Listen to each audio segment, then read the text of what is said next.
while he was while he was Perfect. All right, welcome to another episode of Built Different. I have my man Drew Lavalle here. He's a mutual friend of me and my buddy Al. I'm pretty sure I just met you out one night. And that is true. That is true. Just met him out. And I'm excited to have him on because this man has a wealth of knowledge, pun intended, about finance. So I know we're just getting into a lot of things. I know you're in the Army. I know you went to school. You're now a financial advisor.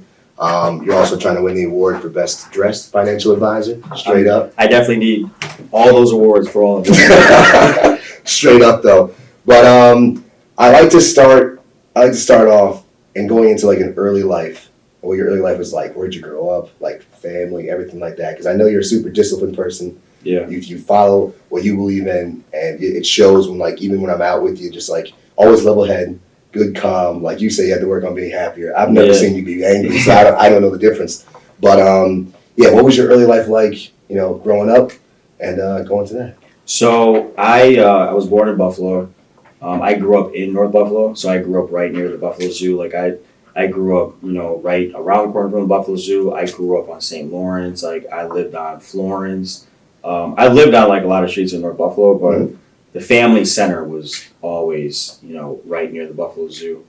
And, I grew up in a one-parent household. One thing I started to kind of accept and be honest with, a lot of times when you're younger, you try and hide it, which I tell people all the time, like, kids these days are way too soft because, like, the stuff that we got made fun of for when we were younger, these kids could not handle. You know what I mean? No. So, but I had I had a very good, grounded family, right? So, even some of the things that I went through when I was younger that like now I recognize like were a traumatic experience. Mm-hmm. Like I had a really good family center. Like my mom is the greatest person that has ever graced this planet, and my grandmother also is the greatest person that has ever graced this planet. So I had a good upbringing. I had I had people who also were there for me too.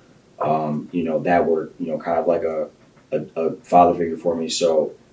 They taught me a lot of things, right? Mm-hmm. Like, so I grew up with people who made sure that I was grounded, but that I had good confidence in myself. And, I did go through like some things like growing up that I kind of made peace with now, but yeah, man, I mean, I'm a Buffalo kid through and through. Okay. You know what I mean? Through and through. Okay. I didn't know that. I mean, by the zoo too is a nice area. Yeah, it is. It's a nice area. I'm completely honest. I will say that the one thing about Buffalo, like which I think you and I had touched on before, is Buffalo is diverse, but it's segregated. Mm-hmm. So when you grow up in a nice area, and like if you're African American or Hispanic, you're most likely growing up in a all Caucasian neighborhood. So there are things that come with that, unfortunately. But I would never trade where I grew up though, because it was a great area. I was so able to go see, friends that lived in other areas, and it wasn't too far from me. And I mean, let's be honest, growing up in North Buffalo, Hurdle's right there, and you have all these food spots. I mean, like you can't really complain. So you're close to everything. Mm-hmm. So it was a good experience, honestly. No, that's nice. I definitely understand the part about growing up in kind of like a white neighborhood. Yeah. I never really thought anything of it, just because that's just the way like I grew up. Like, that's all you knew. That's all I knew. So I came from Cape Cod. And then from Cape Cod, which was obviously a lot of old white people. Yeah, it's a lot of vacation. It's a lot of white people. And then moving to the country in the tri-state area, like I tell people, I never saw a cop growing up. So like for me, it just wasn't, and it was white people. It was probably like we're closer to the city, so I mean, we had those people who their family would live outside and they go to my school, but it was majority white. Yeah, I never thought anything of it. Like you do get those like jokes and stuff, but we're approachable, enjoyable people, so for us it didn't really bother. Yeah. So, but for others, it would be a little bit different. Yeah. You always like, I would say like when you're growing up in that situation though, mm-hmm. you understand it, but you don't understand it until you get older, and then like you realize those jokes came from like more of a place of disrespect as you kind of get older. Like it was very passive aggressive. Yeah. And so like I tell people like the one thing that happened, like for me, I'm always honest with, is like when you live in these neighborhoods, you go through like for a brief period of time like an identity crisis, and you mm-hmm. kind of, because like when I think about it now, like growing up I was always in like uncomfortable situations, but like I just forced myself to be comfortable because that was all I kind of knew at the time, so it is what it is. Yeah, it's also a matter of especially being where I was from in the country, Like, it's also a matter of being naive. They just didn't know. They're going off of what their family knows, and like they're most likely from there too. So that's all. You know, it's just a one-track mind. You have to be diverse and get out there. I think if I probably asked them the same questions now, or they'd act different. You know, because they didn't know back then. Yeah. So I feel like my mind, I didn't fault them for that because you know they didn't know, but I'm gotta be the one to teach you. Yeah. Sometimes I mean, some people learn, and then the people who don't learn, you just kind of leave them where they're at. Mm-hmm. Right? And exactly. That's just like with everything in life. So growing up in North Buffalo, you said you had the one-parent household. What did your mom do? So my mom graduated from upstate. Okay. My mom had a degree in sociology and psychology. There's actually a photo that I have of my mother and I'm in a checkered double-breasted suit. I'm like a little kid, and I'm standing with my mom when she graduated from upstate. It's actually my favorite photo. That's awesome. Of my mother. Yeah. So. My mom was a social worker for a while, and she helped a lot of kids when she first started. But then my mom made a career change, and my mom got into the auto industry, and she works for Ford. Really? So my mom's a utility manager now for Ford. That's a big difference. Yeah, it's a big difference. And you know, I always tell people like life was good, and then life became great when she made the switch. And you know, obviously, like, I work hard now to eventually get to a point where I can just tell my mom, like, hey, like, you can retire, I got you. Because I know the toll it can take on your body when you're using your mind and your physical strength in that situation. But it's a blessing, honestly. You know, I tell people that my mom is the hardest working person I know, so my work ethic and, like, my drive to be, like, the best and like, me being very hard on myself comes from my mom. And it's not because my mom was obviously hard on me to an extent, as any parent would be. Of course. But my mom also, like, instilled a lot of confidence in me. So my mom would say, like, hey, if you think you can do it, like, I'm going to ride with you. I'm going to be very honest and tell you, like, what you're going to go through, but I'll ride with you if you really want to do it. And, you know, seeing how hard my mom worked and the things she was able to accomplish, like, I was just like, yeah, I can't be anything less than great. You know, because your parents always want you to kind of, you know, elevate and be better than them. And we always think we want to be better. Exactly. Do better than our parents. You want to do better than your parents, so then, like, your children have that example to be better than you. And you just kind of keep elevating that family name. So, but yeah, my mom's great. That's huge, because I was going to ask that question too, like, where the drive comes from and the hard work ethic. And it usually does come from the parents. And I think that's a point we have to realize now, especially in the times we're in, where sometimes the phone can be the parent, sometimes the TV can be the parent. You still have to have, I want families to still know they still have to be parents at home, because, like, that all starts there. The children do reflect what they're seeing at home, and being a strong influence to then go out into the world and be another strong influence for others, you know? And I think that your point that it 100% starts at home, I think also for me, like, and it sounds crazy to say it, but I would always, like, look at people growing up, and I would always look at, like, public figures, right? And every kid had their athletes. They had their athletes that they liked. They had, like, you know, their supers, like rappers, singers, whatever the case may be. But I would study people in business, and I would study people who, like, opened their own company or who would do certain things, and then I would compare them to, like, my favorite comic book hero, and I would just be like, okay, so this person is a version of this dude. This person is a version of this dude. She's a version of this. And I would always ask myself, like, okay, well, why can't I do that, right? So, and I think for me, like, I'm an only child, so, like, I'm so competitive. And when I would see people do certain stuff, and while I think everybody, if you are blessed to be in a situation where you can kind of be ahead in the race, so you kind of get somewhere quicker, I'd always tell myself, like, I want to double what that person did, knowing that I'm starting 20 feet back. True, okay. You know, so, like, the way I look at it is, if someone tells me that they did something once, like, I want to make sure I did it 5 times, so you understand that, like, hey, listen, like, we didn't start off on equal footing, but I got there. I still got there. But I got there still. Okay. You know, because I want that respect. You know what I mean? Yeah. I want that respect.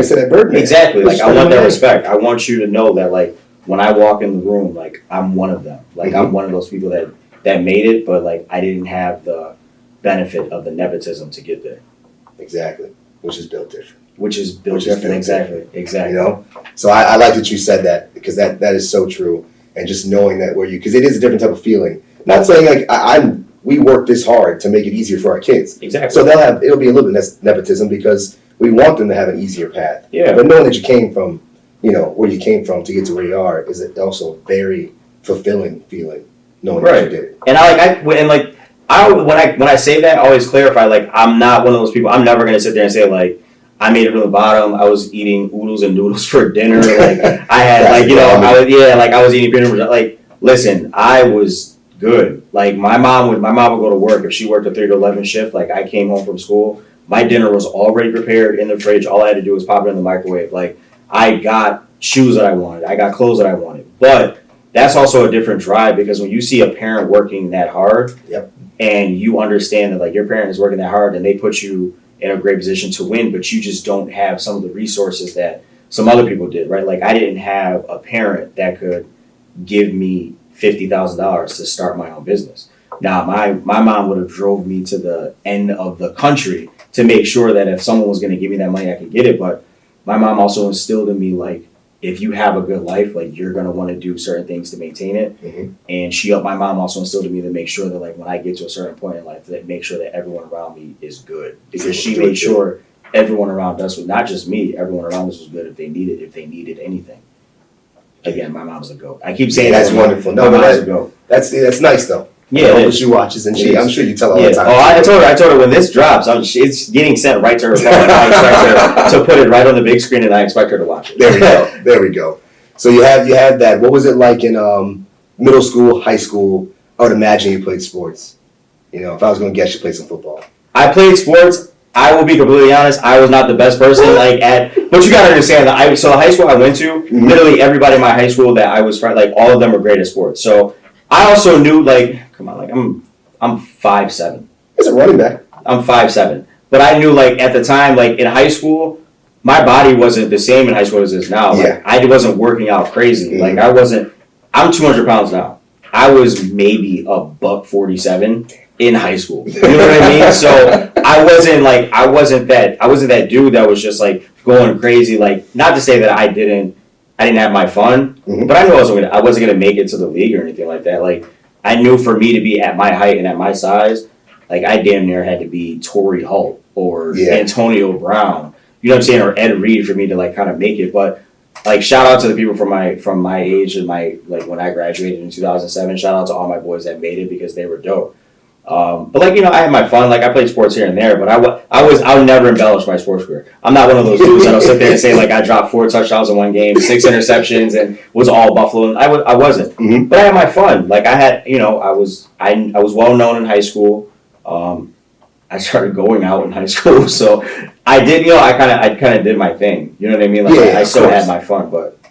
So the competitive drive in you as well. Yeah, just to play. Yeah, the competitive drive in me too. Like, I was competitive with other stuff too. Like, I was competitive in, like, I wanted, like, best dress, like you said. Like, I wanted to, at that, whatever the fashion sense was at that time. Granted, in high school, like, our fashion sense was trash. But, like, I still wanted to be that dude in a lot of stuff. So, yeah, you know what I mean? Like, I played my sports in there. Yeah. But, I wasn't. High school wasn't that bad for fashion, because I don't think we were that far off in age, but middle school was bad. Oh, middle school was terrible. Middle school was terrible. Like, middle school, we had shorts and, like, 3XL white tees. Listen, I was an Old Navy and a pair of Jordans degenerate in middle school.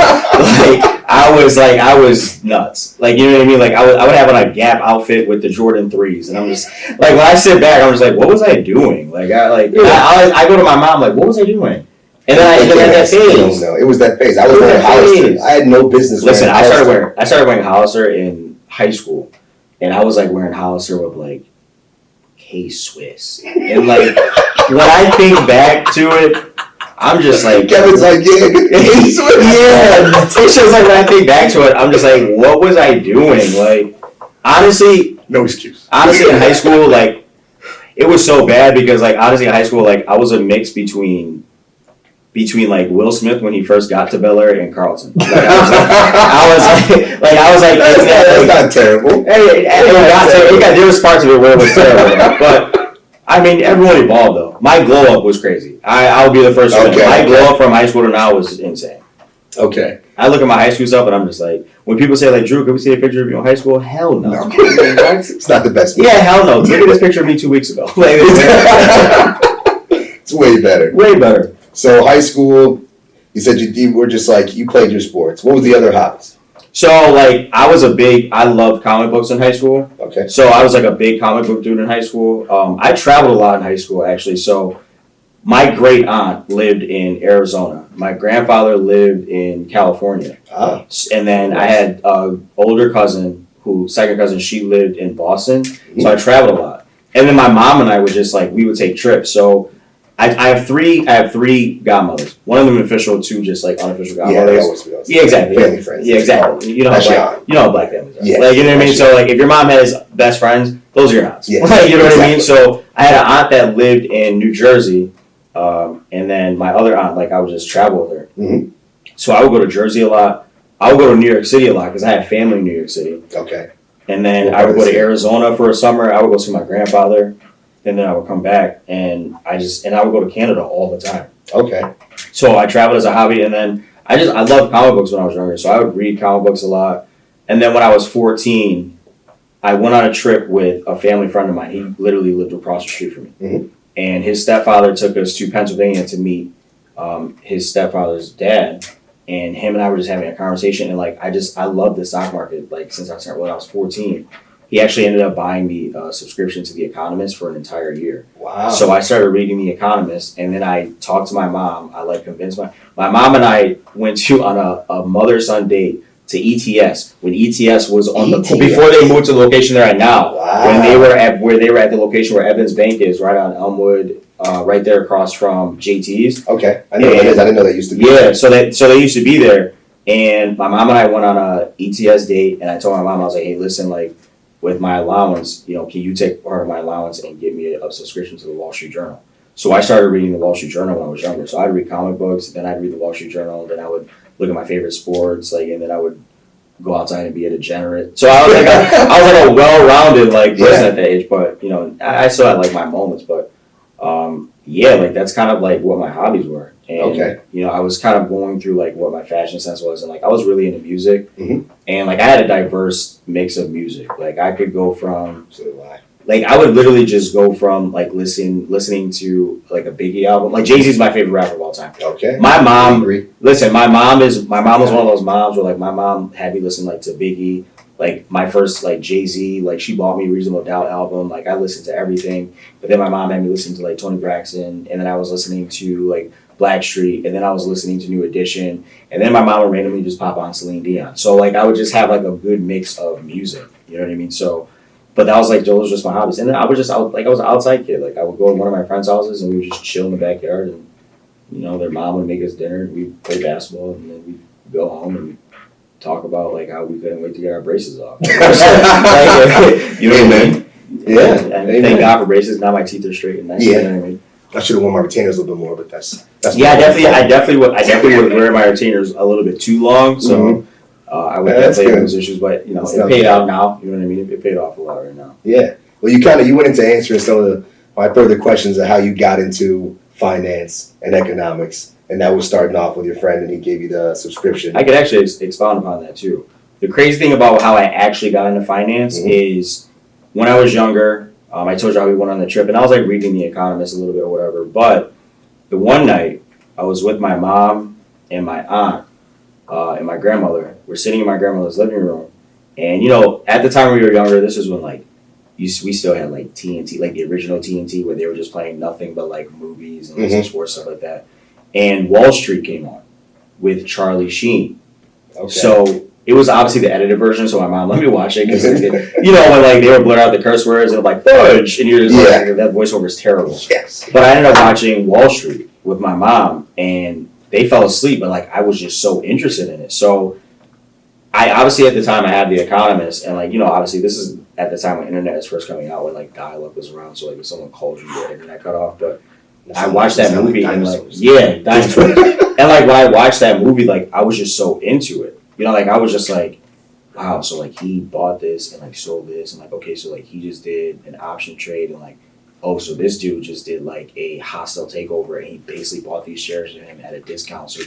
So like I'm like learning this stuff, and I was telling my mom how excited about it, and like, you know, then I had like, you know, I'm looking at my Pokemon cards like their stocks. I'm trading with people, but honestly, man, like that's kind of like what got me into it, because I was so fascinated, like just learning how money moved. Mm-hmm. You know what I mean? Because when you look at it and like when you're a young kid and like you're learning like some of this stuff and like it might be boring to you, but you're like learning like world history, you're learning about empires, you're learning about wars and stuff like that, but they don't really teach you the stuff in the background of like how these empires' economies work, like how the currency at the time, like if you were a Roman like city state, like and you were part of the Roman Empire and how the currency worked, like how trade worked, like how you had to give a percentage back to the Roman Empire no matter what you made. But that's why there were so many like warlords and there were so many people in like certain city states that were like above others because they just had so much stuff to trade. You know, like if you were the man back then if you had 500 goats. Like, you know what I mean? You're the man. You were the man because you had so many things to give people. Like, you had goat fur. You were making, like, clothes. You had goat milk. You know, and then you had the meat. And then you had everything else. So, that's kind of really what got me into it. But that's kind of crazy, too, because you're right. We learn about a lot of different things in history and things that I can't even recall now because it don't matter. But, I mean, we didn't learn about anything about the economies of these empires. Not at all. And we didn't learn about money that much either. I always tell people I had one class and it was half a semester, half a year. That was about economics or whatever, and it just taught you how to balance a checkbook. And like 3 years later, that shit don't matter. No, it doesn't matter at all. It doesn't matter. I wrote one check in my life. Honestly, one check. I've probably used 3 checks, and I've probably gotten about 5 money orders in my entire life. Yep. And those money orders were going to the good old city of Buffalo ticketing. So that's literally all I use. Yep. You know? Everything else is digital. So I'm like, that class was useless. I wish they'd have taught us more about credit and what you can be investing in and about the stock market. They had a little play thing where they'd give you $1,000 and tell you to invest in these and then wait for you to watch it and whatever. And I mean, that's cool, but you didn't really explain it. If I'd have known more, I may have been more interested. I had one teacher do that. That was when I was high school, and that was when I think I was a junior and a senior. Rest in peace to Mr. McCanney from McKinley High School. One of my favorite teachers ever. He was a really good dude. I hate to even have to say RIP because he was a great man, but the way that he set it up is like for his economics class, he basically said, talk to your parents, tell them you have to give me proof. I want you to give $50, put it into a savings account, or take $50 and ask your parents to buy you a stock. So what I did is I took $50 and I told my mom, I was like, I don't want it in a savings account because I'm going to end up spending it. I knew myself I wasn't going to end up spending it. So I asked my mom to give me $50 and I bought a share of Bank of America. Okay. And that was the first stock I ever bought. Granted, I didn't know what I know now at the time, so I showed them to him for the extra credit, and then I sold it after 3 weeks. and the money I made on it, I went and bought myself a pair of kicks, and I think I took myself to Darien Lake.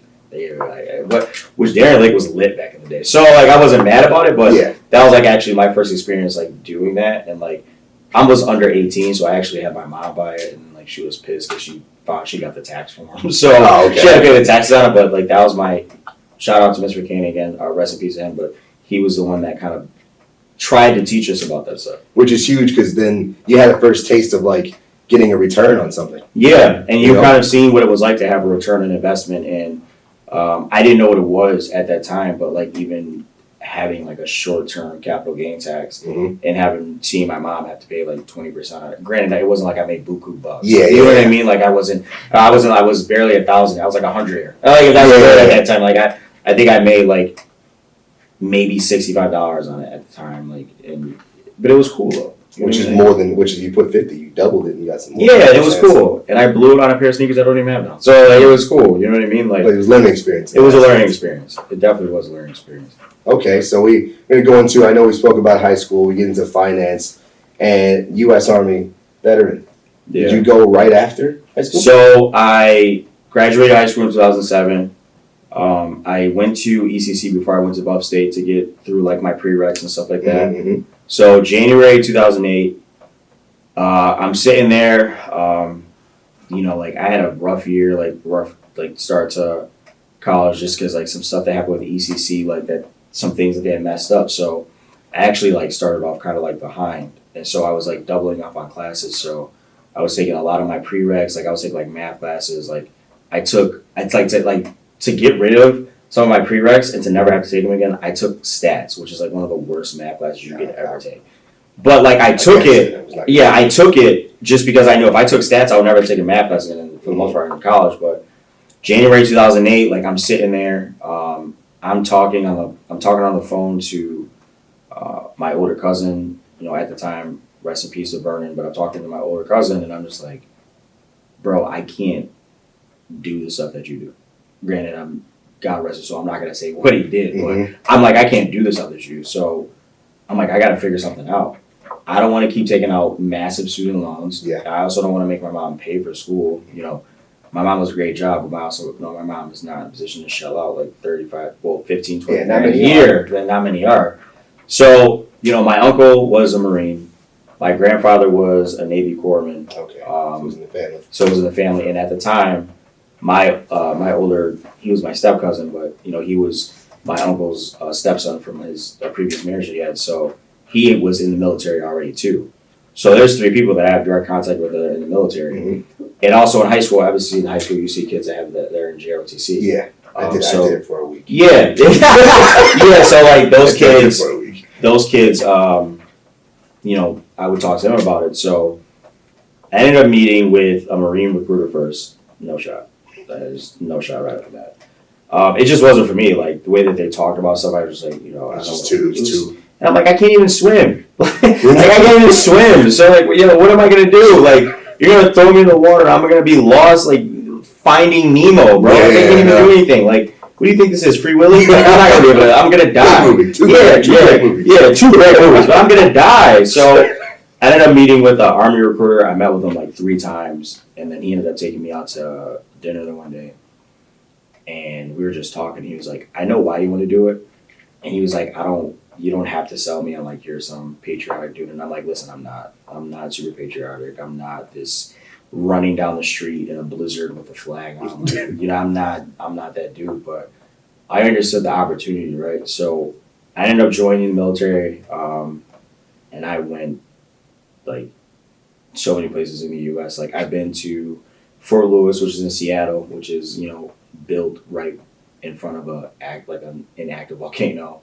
I've been to the desert in California. I've been to West Virginia more times than I can count. I've been to Wisconsin. I've been to Jersey. I've honestly probably been to more states in the U.S. than the average person, just because I got to go so many places, just doing training stints and stuff like that.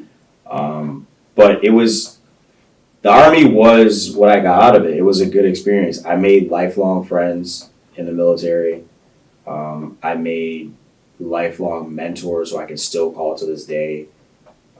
And the military opened a lot of doors for me because that's a very small community. So it put me in position to do certain things. But yeah, man, like I was just like, I didn't know what I wanted to do. My mom wanted me to be a doctor. That was her thing. So, even after I joined the military and after I, was done with DCC and went to upstate, like I'm taking pre-med biology classes. Yeah, I'm taking pre-med biology classes, and I'm just like, bro, I don't want to be a doctor. Like, I don't want to go to school for 8 years. Like, I don't want to do this. And, like, my best friend's a dentist, and so him and I, like, when we met, like, we're going to school together, and like he's doing like he's doing his dental stuff, getting ready to go to dental school, and like we're talking about it. And I'm just like, it sounds good when you say it out loud, but I'm like, bro, I don't want to be a doctor. I don't want to be a doctor. I don't want to do it. So I had to tell my mom, like, listen, I'm not going to be a doctor. I just, but like the Army was dope, man. Like I learned a lot of like skill sets that I wouldn't have learned if I wasn't in the military. I would have never learned how to break a gun down and clean it in a certain amount of time, how to put it back together. I would have never learned like how to survive like in the woods or survive in certain areas. I would have never learned how to like navigate like the way I was able to navigate, and just like that camaraderie, and even just like the leadership skills when it really gets down to it, like having certain leadership skills. I would have never learned that if I didn't without the Army. So I always thank the Army for that, but once my time was up, like my time was up. I was not doing 20 years. Like I wasn't one of those people that was just going to do 20 years, but it's a lot of benefits that came from it. So, shout out to the good old U.S. government. The U.S. government in the military for me signing that contract, and signing bonus wasn't bad either. Oh, I'm sure it wasn't. Wasn't bad at all.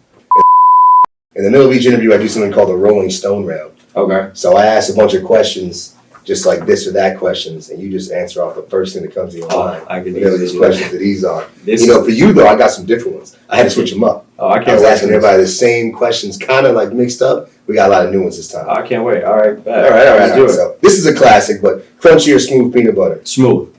Crunchy, you're a psychopath. Hey, no, I'll eat it. Nah. Not smooth. extra crunchy, but Smooth. Smooth all day. Crunchy? All day. All day? All day. Come on, Kevin's a I'm psychopath. crazy. Kevin's a psychopath. Kevin's a psycho. The last song you played on repeat. Ooh. Bound 2 by Kanye. Ooh, that's a good one. That's a goated song. That's a goated song. That is. The lyrics in that song are so hard, Yeah. and the beat just fire. never drops. The beat is absolutely fire. I played Bound 2 back to back. That's a good one. Yeah.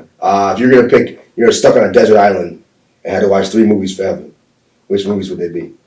Wall Street, Money Never Sleeps, The Godfather Part 2, Paid in Full. Part 2. Yeah. Not part 1. Not 2. Part 2. And Paid in Full. Paid in Full. Listen.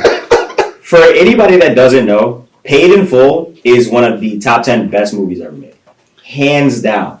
I don't ever know. Bro, Paid in Full is top Shawshank 10. Redemption. You talk about Green Mile. Angels in the Outfield, great movie too. I don't know about top 10, but Angels in the Outfield is a great movie. Top 10.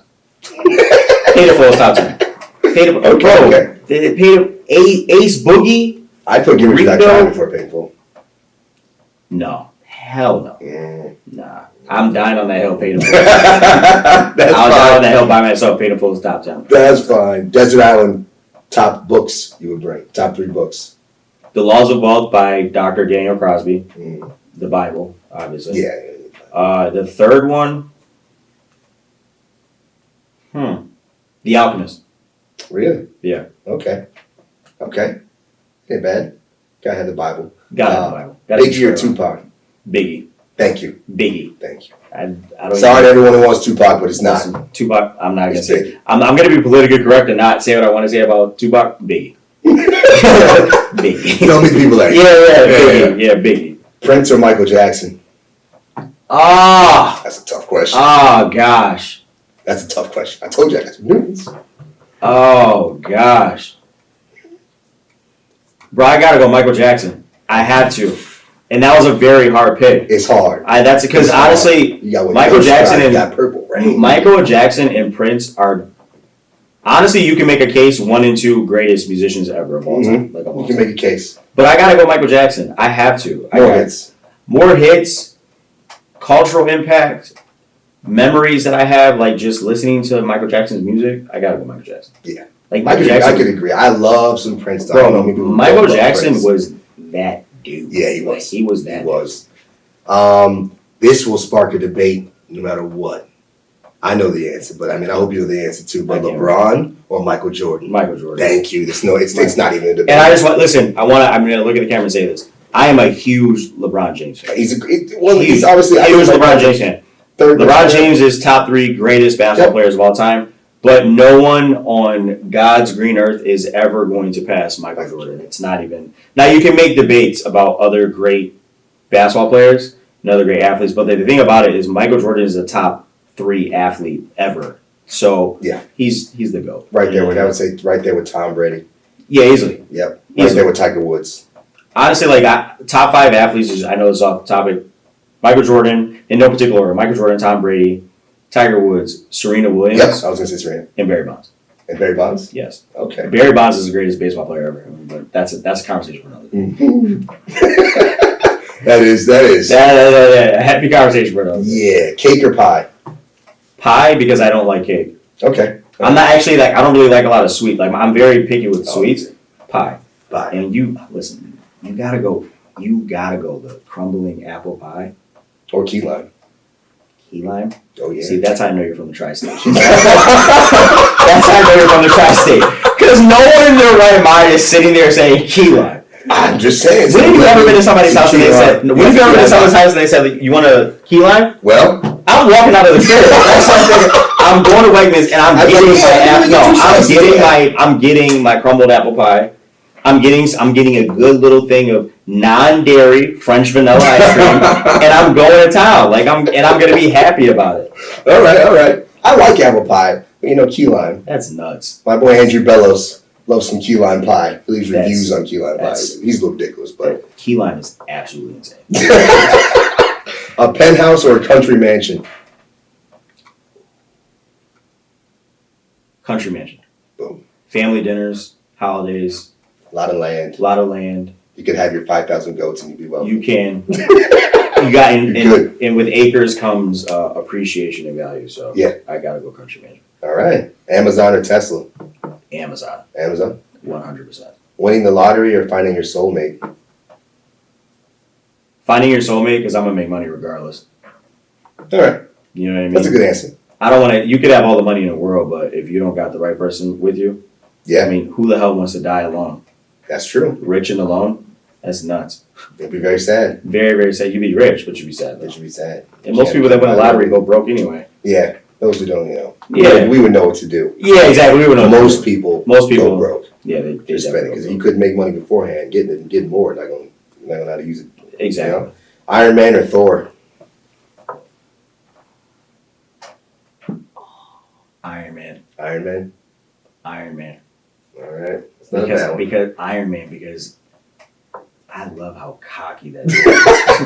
I mean, I Thor's love a it. god. He might be the cockiest. Yeah, but like he's like a dunce though. Like he's Yeah. like, you know what I mean? Like he's not that smart. You know what I mean? Like I hate his beard. He's got a hammer. Yeah, I mean, He's got a hammer. I can go to Comes Home- down with lightning. I can go to Home Depot and put a electric shock through Relax. it and get it. Yeah, I can Relax. do Not the the same. same. Not the same. Iron Man. Listen, Iron Man. Iron Man? 100%, yeah. Okay, camping or glamping? It's interesting because you were in the army, so Yeah, you know how to rough it. I know, but like I don't like to rub. Glamping. Glamping. Yeah. Very nice. Hot coffee or iced coffee? Oh, iced coffee. Caramel macchiato from Starbucks made with coconut milk with a shot of mocha. Come on now, that's the GOAT A drink. little far from me. The coconut milk. I like I like- caramel and ice. I like coconut.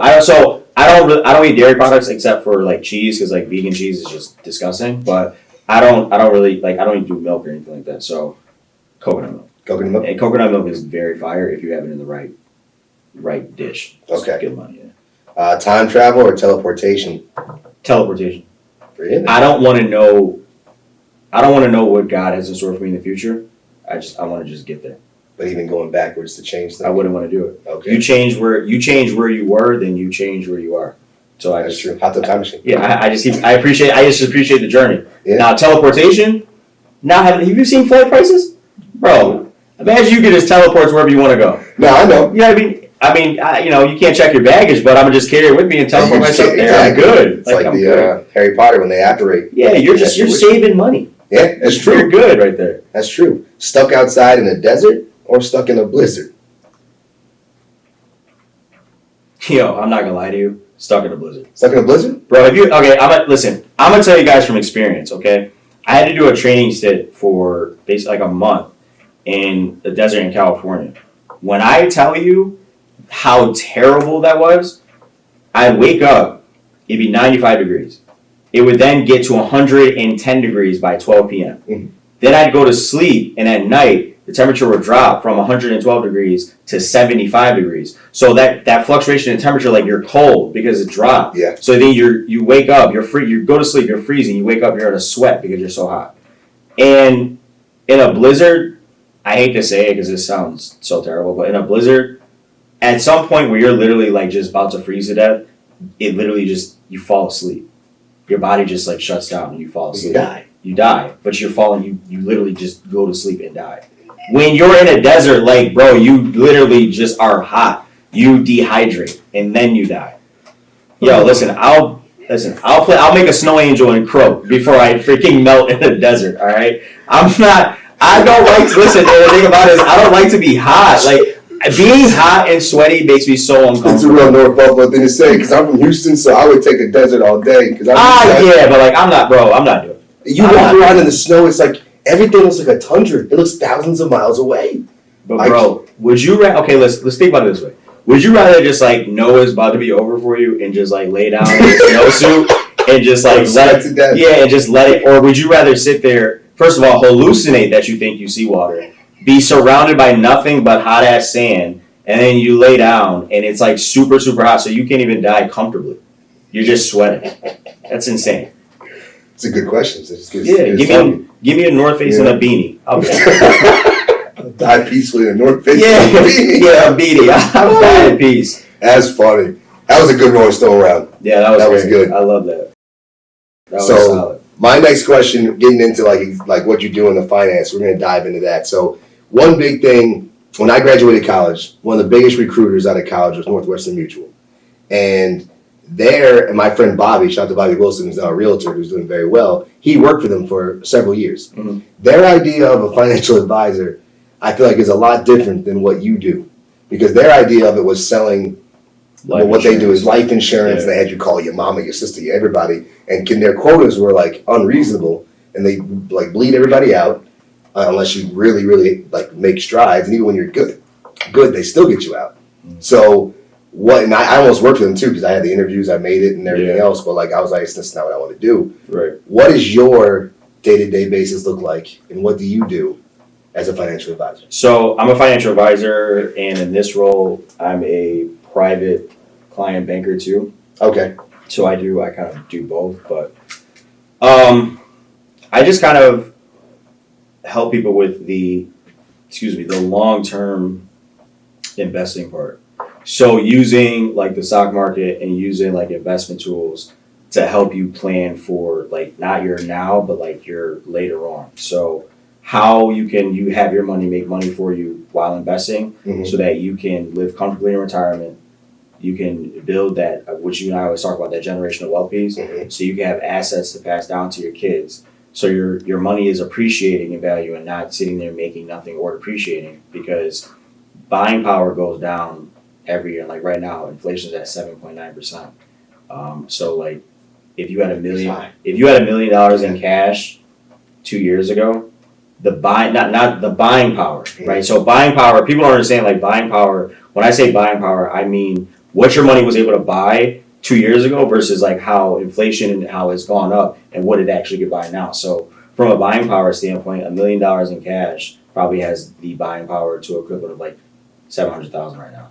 Probably less, like maybe like 600,000, but just kind of teaching people those things so that they have things to pass on to their kids. They can be comfortable when they retire, and just that generational wealth piece, like that part means a lot to me. So just having assets so that you can pass things down to your kids to give them a foundation that your family name like has things attached to it. So you also have the ability to do certain things, right?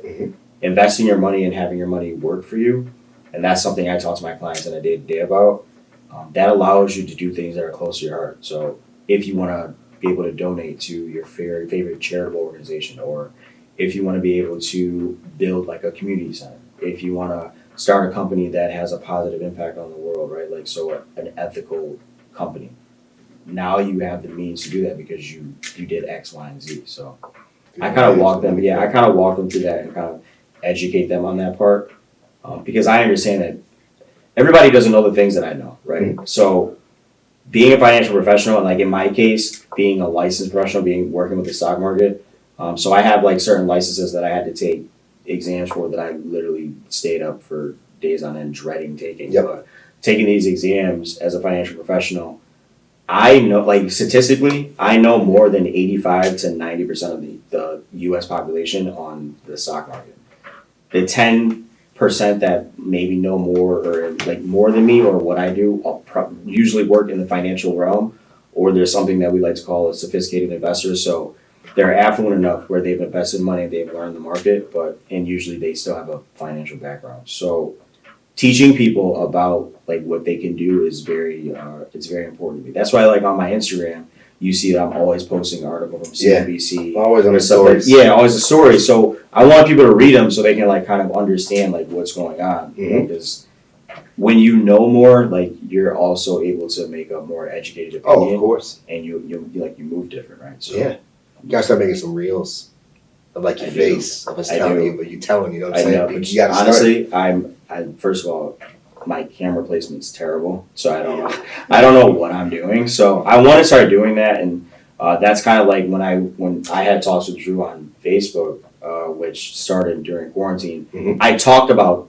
everything, like I talked about a wide spectrum of like topics, but I'd also drop gems of like just financial stuff in there, like make sure your life insurance, make sure you're and I have to say this is not financial advice. This is just me being my opinion. I have to give the legal spiel so someone doesn't come after me. We have to say that, but just like, hey, get life insurance. So like, if you die, your kids get or your spouse or whoever is your beneficiary gets $250,000 or $500,000 to make it through life, and not the $750 you have in your checking account and the negative 75 you have in your savings and your PS5. Yeah. Like, you know what I mean? Like, just so they have those things, and just teaching them about like a Roth IRA and a traditional IRA, and how you can make a 401k for when you start a business, and how that helps you with retaining employees, because now they can put money towards their retirement, so it's a benefit to them, and or like a difference between a simple IRA and a SEP, just like things that normal people wouldn't know. Yeah. So honestly, I just that's kind of like my day-to-day thing. Just talking to people about that stuff. And how long have you been in that role now? End of 2018. 2018, yeah. Okay. So and that's with the company you're with now? No, so actually, I started at I can't even say their names, but I started at one company in 2018. That didn't work out for various reasons, and then I kind of was trying to find my footing with different financial firms. Mm-hmm. And then the place I'm at now, I absolutely love it. The people I work with are amazing. Two of the people who are in leadership roles are absolutely great, and like I had a pretty good relationship with them before I came on. But I'm in a really good situation, and I'm also able to do more than I was doing before. Okay. So I'm able to help people with doing certain things on a bigger scale. And the partner I have now, he's older than me, but the partner that I have now, like, the dude's great, and honestly, like, he's a genius. Like, I just can. So it's like a good time of mentor. Yeah, he's like, and I never had a mentor coming into the financial industry, and like you and I talked about it on camera. There's just certain things that without diving into it, you have to understand when you're us going into finance. When you're I'll just be frank. When you're black going into a space where there is not a lot of black people, mm-hmm. and for years on end, they kind of I don't want to say blocked us, but certain people made sure it was harder for us to get into that industry. Mm-hmm. You deal with certain things, but I'm in a situation now where they are very happy to have me, and they've made that very clear because they understood the skill set that I had. And so far nothing's ever perfect, but so far they value me as an added. Which is exactly the way it's supposed to be. Yeah, they value me as an added teammate to the squad. So it's dope. Okay. Yeah, it's real dope. And you're not allowed to say the names? I legally can't. You legally can't say names? Because I was looking, I was like, where does this man work? I'll tell you. I'll tell you off camera. Okay. I was like, the reason why I legally can't say it on camera is because if I do, I would have had to go through like a whole thing. Okay. So I'm just the interview is just as Drew. It's not as Drew who works at so and so, because then you got to go through a whole compliance thing because they think it's an interview for them me promoting something. Oh, okay. I see what you're saying. Yeah, bunch of legal jargon that no one cares about. So, yeah. You know what I mean? There's always that back. Always. So I actually watch, I don't know if you know about them, but it's called Earn Your Leisure. Yep. EYL University on YouTube. Mm-hmm. I watch them a lot. I watch Market Mondays. I watch a lot of their different things. And they were speaking of usually the way the year starts in January, the way the market goes is usually the way the year will continue. And projection-wise, coming from a person in finance, what do you think is going to happen? What's your outlook on? Because we've had a lot happen. We know COVID. There's a lot of money that's being printed. A lot of money that's still out there that's being used for God knows what. Because I'm in that world too of business. They didn't use all the money from the CARES Act, so they're still trying to get that out. I just saw that Biden is forgiving $6 billion plus in loans. I looked at it for student loans. It's just like, where's all this money coming from? We're going to end up having to pay it back.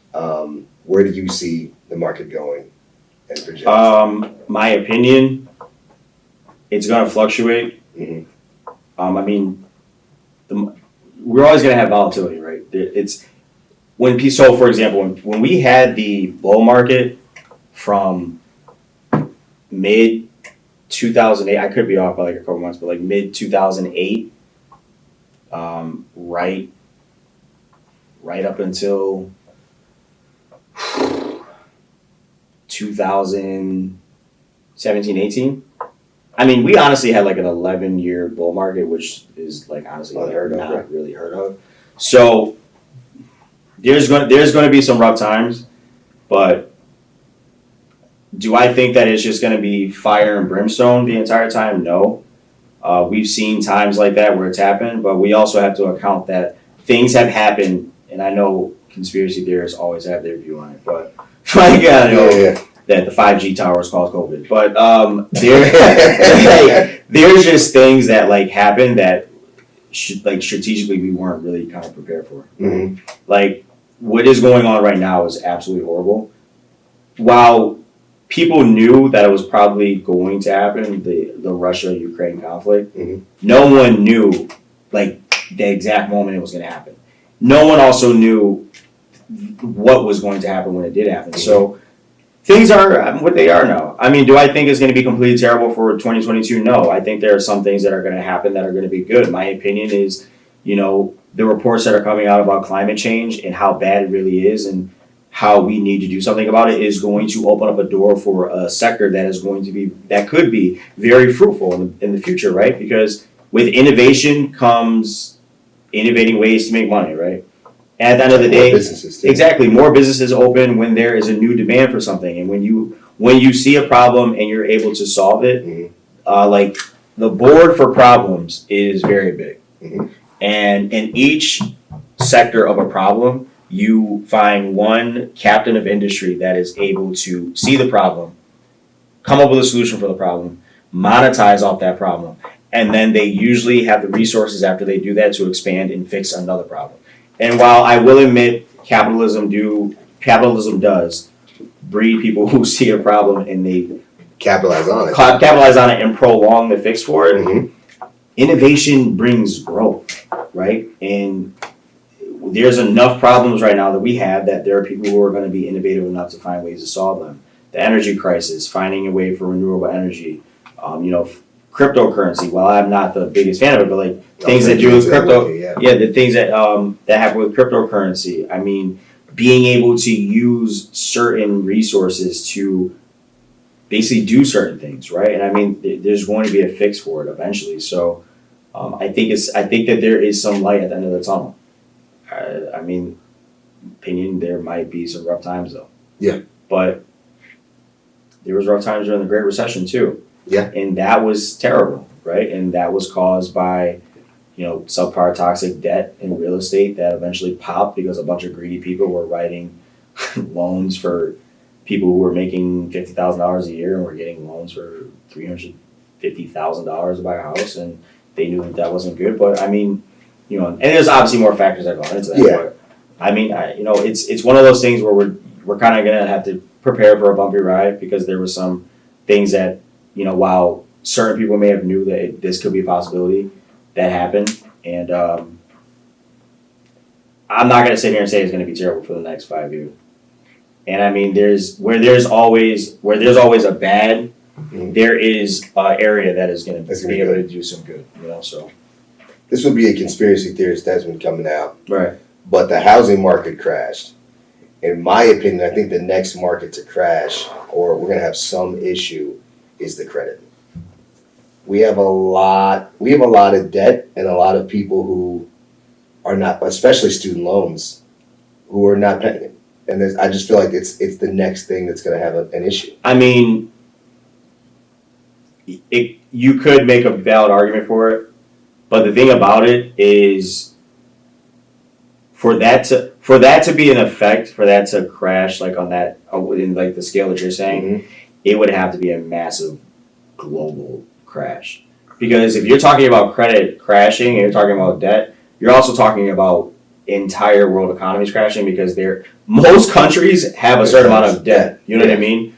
And credit is a revolving thing. Now there's obviously good credit, there's non-revolving credit and revolving credit, and there's good debt to have. But I think it could get bad where there's a certain amount of debt that's going to get crazy. They keep raising the debt ceiling. They do. So what are you just going to continue raising it so it's just not going to matter anymore? Like, it will always matter, but I think we're a little bit ways off from seeing a crash on a monumental scale like that.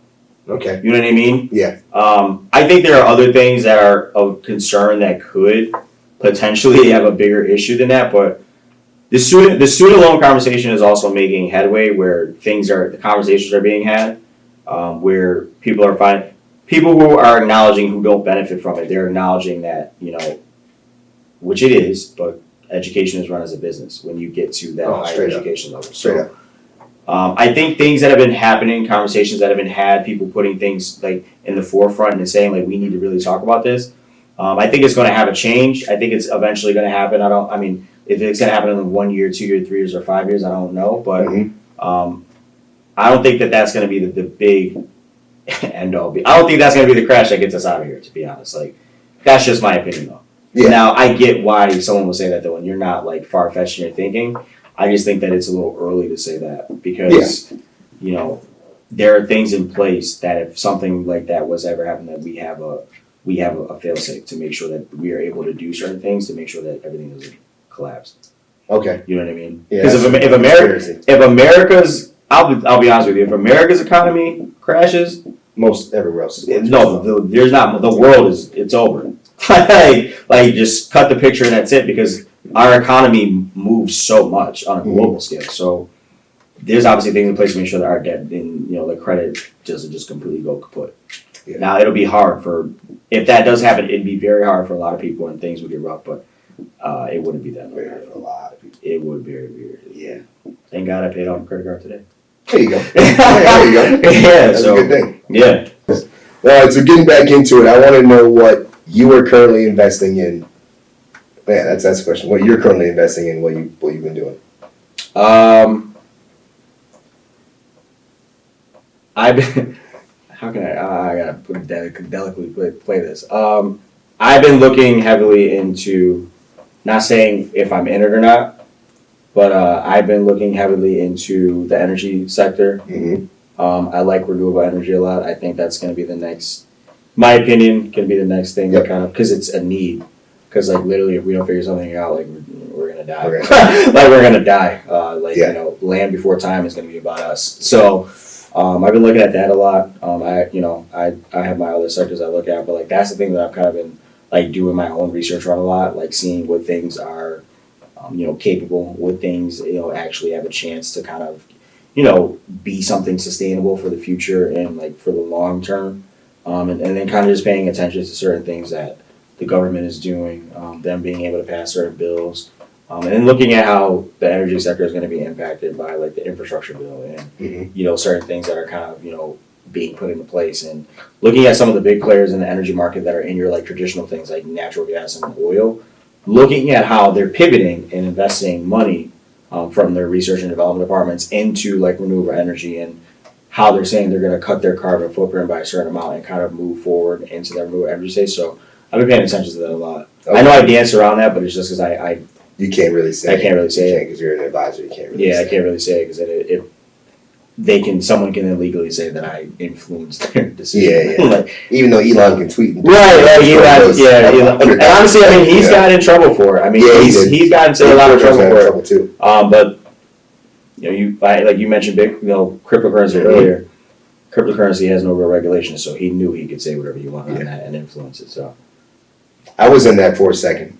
I made some money off Doge. Did you? Everything got out. Yeah, my friend, the girl who I interviewed actually before, I forget how long ago was that, but Corey, my friend Corey told me about Doge. She bartends.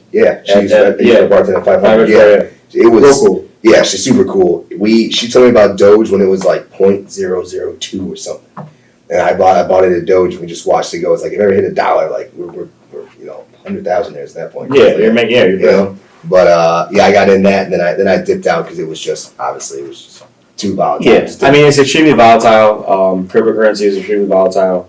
It's a non-regulated space. Mm-hmm. It's very easy to manipulate if you have some type of influence. You have a voice that people listen to. People hold your opinion in high regard. It's easy to manipulate, and like it's easy for companies to manipulate too if they get into that space. So there's really no rules to it, and people are trying to figure that out. And obviously, they're getting to that point now where like if you do something just outwardly egregious, they're gonna be like, "Hey, buddy, like that's kind of like manipulation." But I mean, people gotta understand like. That's why people identify with it, though. That's why they like it. Yeah, they like it. It's not supposed to be regulated. That people like. So I'll say this: people like the idea of non-regulation until that non-regulation loses them a ton of money.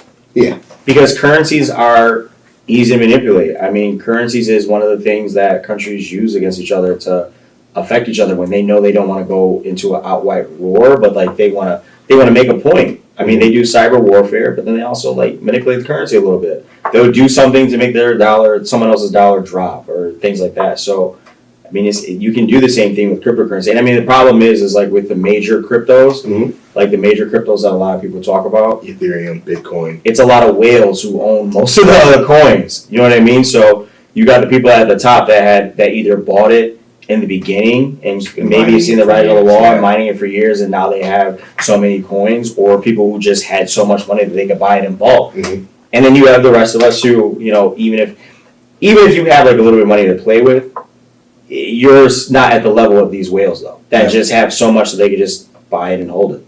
So I like what I like as far as my, you know, traditional investments, I guess you could call them, but even just like playing in the market. Like I believe in, you know, the market, I believe in, you know, real estate.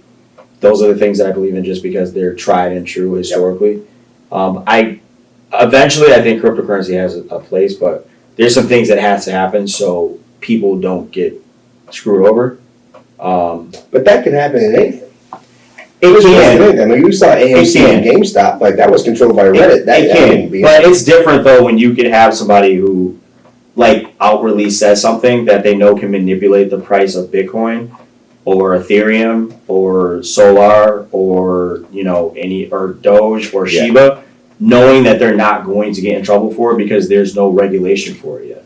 So they know if they say something, you know, the price is going to jump up 75%, and they already own it, so now they just are able to sell it at the highest point, or they could just sell it but then still keep some of their holdings. But then when something comes out about it and it drops, they're not going to get in trouble. So there's no insider trading penalties. Not really. Right now. How can you have a penalty for something that has no regulation yet? Yeah, that's why they're trying. Yeah, they're trying. They're trying. I mean, you can maybe do it. I don't know if they're. I mean, you can maybe do it with Bitcoin to an extent because, you know, now you have Ethereum because it's like you have Bitcoin. You have Bitcoin like funds now. Like you have Bitcoin funds that are based on Bitcoin futures, and you have like Bitcoin as an asset class now. So like you can kind of hold it as an equivalent to cash, and you can put it in a portfolio if you're a high net worth client at certain firms.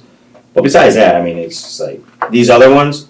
It's the Wild West. Yeah, I mean, you get in where you fit in. If you get got, you get got. It's kind of how it is. That's the market. That is the market. That's the market. That's it. So for Drew, what is your 3 to 5 year? What are your 3 to 5 year goals in business? So, 3 to 5 years, I want to have a like distinct niche clientele that I work with. I want to own a good amount of properties as far as passive income. That 3 to 5 year plan, that 3 year plan, I'll say. A good amount. How many do you mean? I would love. You got to put a number on. Okay, so if I'm being realistic, I would love to have at least 2 properties in the next 3 years. 5 years, I would love to have 4. One of them being a commercial property. Okay. 5 year plan. I want to have a financial literacy app, and I also want to have a financial literacy after school program. That teaches financial literacy when it comes to like investing and things like that in the inner city. So I can have like, you know, I can help more black and brown kids learn about it because it's just something that's not taught in our schools, unfortunately, and it's not something that we're exposed to like at a young age. Yep. And I also want to be working towards like, you know, being either still being at the company I'm at, which I love, or working towards, you know, doing something bigger, doing something greater. I always said that, like, you know, I'm a firm believer that if God gives you an idea, God's just telling you the blessing that could come if you just Act on it. I follow certain things and act on it. So I would love to do that, but I also would love to, you know, kind of really push some app ideas that I have because I see certain things that are a problem, and I see how some of my ideas can help them. It's just, you know, finagling your way through the execution. I've always said that I'm an idea guy. Like I'll have 5 or 6 ideas a day, but out of those 5 or 6, which of them are really feasible, right? So I've learned to be realistic. I used to be a dreamer and think that I could do all this stuff. Like I'm going to create an app that's going to change the world, and I'm going to make $1 billion, and out of that $1 billion, I can then do X, Y, and Z and help all these people and, live the life that I want, be able to help all these people. But realistically, I'm being more realistic. While those dreams can be attainable, like there's stepping stones that I have to do. And I also I love the planning process, because that planning 3 to 5 year process, it makes me grounded, where I actually have to humble myself and then tell myself yo, you're only in your early 30s. You're not 70, you're not 80. Stop trying to rush the process and just let things go as they go. It's a very hard thing to remember too. Yeah, it is. I struggle with that myself. I have ADD, but at the same time, I have them a mixture of the dreamer as well. Yeah. Just like with the I'm going to be a billionaire too. Yeah. At the same time. But remember we had that combo. Yeah, which is dope. I've been telling myself that since I was younger. So it's just what you can believe. But at the same time, I think it's Travis Scott who says, "We mean billionaires." That's imagine how long that shit will take. Yeah, you got to do it. You have to do it. You have to do it. You have to start. But it's just I used to think that I was supposed to have everything, but everything happens on everyone. It happens on a time period where it's your race. It's not everyone else's. Mm-hmm. And the things I want to do are bigger than just wanting to have the white picket fence and drive a luxury car and take a bunch of photos of me with expensive things just so people can like it 200 times and think that I've made it in life.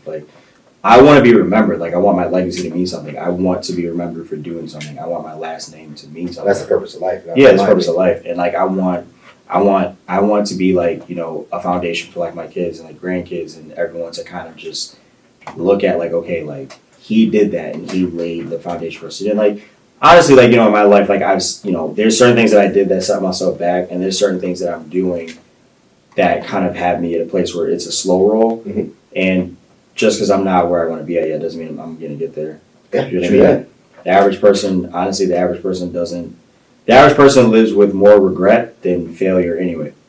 So I failed a couple times at some things, and I'm going to keep failing, but if I hit in order to fail, you have to try. Yeah, if I hit on one thing and I leave an imprint on this world, and I can, I can get to the gates, and when I'm being judged, I can look God in the face and say I used the talent that you gave me the way that you wanted me to. I'm not gonna care about that I failed, or I'm not gonna care about the things people said about me. I mean, people say stuff about me all the time, but it's life. You know what I mean? People have been talking about me since I was 15 years old. People are always gonna talk. People are always gonna talk. People are always going to talk. I dress well. I smell nice. I'm very articulate. I have nice teeth. Talk to them. I have nice teeth. I know what I'm talking about. And at the end of the day, I'm not going to let somebody get off on me. So it is what it is. People are going to talk about you regardless. You know what I mean? People are going to talk about you because you have a dream, or people are going to talk about you because you're not at the spot that they think you should be at. You don't own a house already, and you don't own this or car they're not already, the spot they want to be at. Yeah, exactly. And I mean, at the end of the day, people are going to say stuff about you, but it's different when people talk about you, because when people talk bad about you, it's just because they can't have that conversation with themselves in the mirror. Yeah, they can't be honest with themselves. It's a lot to tell yourself and look in the mirror and tell yourself, damn, you're talking about somebody else, but you're not doing a damn thing. You don't even have a career. You have a job. You hate your job. You're not really doing something with your life, and you're talking about somebody who, just because they're at a certain spot right now, they're trying to get somewhere. And at the end of the day, when people talk about you or I or anyone else, and we talk about those 3 to 5 year plans, I want everybody to make it. I wish everybody the best. I want everybody to reach it to the top, and we meet each other up there. But at the same time, like I said, I'm not gonna let those failures and me having a 3 to 5 year plan now, and I'm having that plan at 33. Well, I'm gonna be 33, but having that plan at 33, and I look at myself damn. And I to end off, I really have those conversations where I'll get down on myself and damn, I don't have this, and that, and third yet. But there's also things in my life where I'm doing things, knowing that when I'm done with those, helping other people or doing certain things, I'm gonna get to the point where I need to be at, and I don't need to rush the process. I'm most people are not millionaires by 30. You know what I mean? Yeah. Most people don't own a 5 or 6 bedroom house when they're 30. When they're 30. 32, 33. And if they do, God bless them. I'm happy for them, but they figure it out earlier. That's fine. Yeah. But at the same time, it is God's plan, and we follow. We follow. Yeah. They trust the time. At the end of the day, man, I'm gonna be alright. Yeah. You know what I mean? If there's one thing I'm gonna do, I'm gonna make some things shake, and I'm gonna be all right. You know what I mean? Shake the room. I'm gonna be good. So I'm gonna be good, and I'm gonna make sure my people are good too. Very nice. There's one thing I want to say too. My grandma always said, "A good name is better than all the riches." That's a fact. And that's something I always try to remember too. Because as much money as I want, which we all want, whatever legacy you want to live, a good name is better than all the riches. That's a fact. And honestly, when people tarnish your name, like you're not gonna make everybody happy. So say what you want. Yep. As long as you try to be happy and leave an imprint on people's lives, that's you felt was happy. And half the time when people And talk positive. about you, they still slap you up when they see you anyway. So Yes. so what does it matter, right? It's all love either way. It's all love either It's way. all love either way. It's all love either way. I enjoyed this. This has been another great episode. I give my man Drew. Thank you, man. I appreciate it. Hey, Listen, listen, Built Different. Built Different. I just want to give Des his flowers. He's building something real great. Him and Kevin. This is a great thing. And for me, I love seeing this. I love seeing people do something that is out of the norm for them. I love seeing people chase their dreams. And you and Kev got a great thing going on. And honestly, as a black man, I love seeing you do this, bro. It's fire. It's fire. And I think it's dope. Now, I just wish that Des would stop trying to make me listen to EDM music because it's not happening. I don't like house What's music. not happening is me stopping him. Yeah, right. I don't like house music. I don't like it. But if he DJs again, I'll show him love. Built Different is great. You guys are gonna do some great things. I would love to come back and you guys are inspiring me to maybe get back in the Yes, you should. doing my talks. But this was a great experience, and make sure you guys check it out. Thank you. I appreciate that. Another episode of Built Different. Peace out. That was good. I appreciate that. That was dope, bro. I really liked it. That was very Thanks, good. Thanks. That was very